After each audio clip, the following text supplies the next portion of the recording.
That was kind of what was the plan from the start of the year, right? Yes. It was definitely a very good weekend for us. At the beginning of the year, we knew we had performance in the car and we knew we had performance in the team. But obviously for reasons that we all know, it didn't quite work out that way.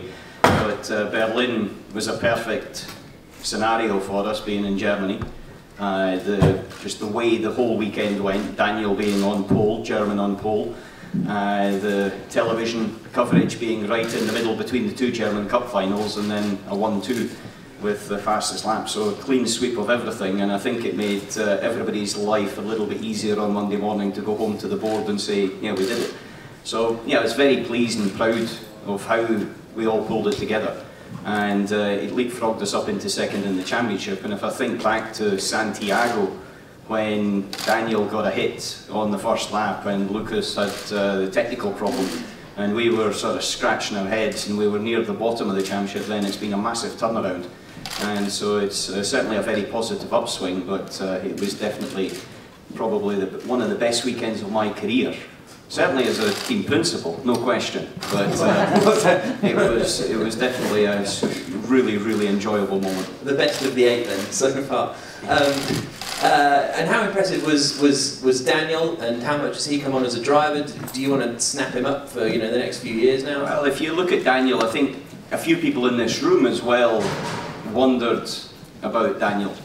Certainly what I saw last year in season 3, having followed it, was that he was a slightly untapped potential. And he had been quick on occasions, but this is a difficult formula and you need to put it together basically every weekend if you want to challenge for the title. But straight out of the blocks when he became a factory driver, I think he grew up a lot, and I think you saw it in Hong Kong, the potential was there, but you saw one of the most polished performances certainly that I've seen in a long time from him. And so it was fully deserved, I think, that he got his pole, got his win, got his fastest lap, and he dominated the race.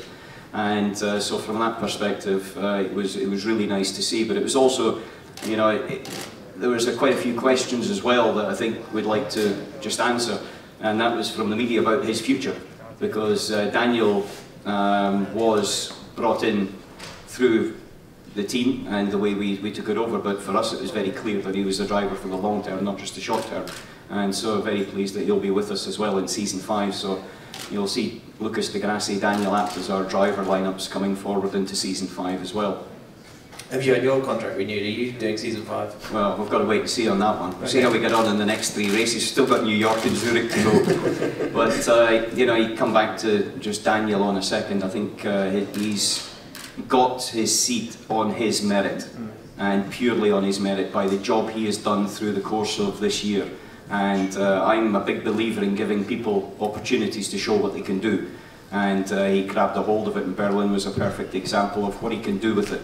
And I expect to see a lot more of that. In my head, I thought he would win 1 race this year, and that was one of my personal goals, for him to win 1 race. He's actually won 3 on the road. He's got 2 in his pocket. And so he's exceeded those goals in my view, and I'm very pleased that he'll be joining us and be fighting alongside Lucas for hopefully as a title next year.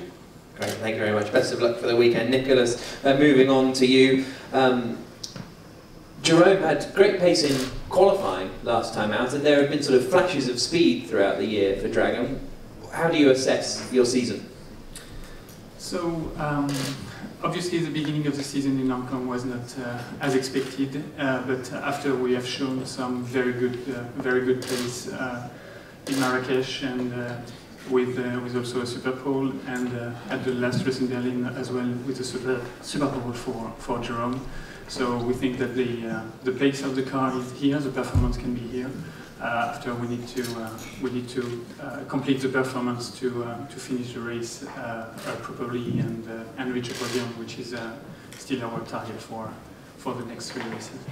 And how is this track going to work in terms of energy management? Is it going to be quite tight on energy, or okay? So at the last race, especially for Jerome, you're right. We have seen some issue regarding the energy management, so we have spent lots of time to analyze this, and now we think we'll figure it out, and we will be better for the next races. Great. Let's open it up to the floor because we've just got a couple of minutes.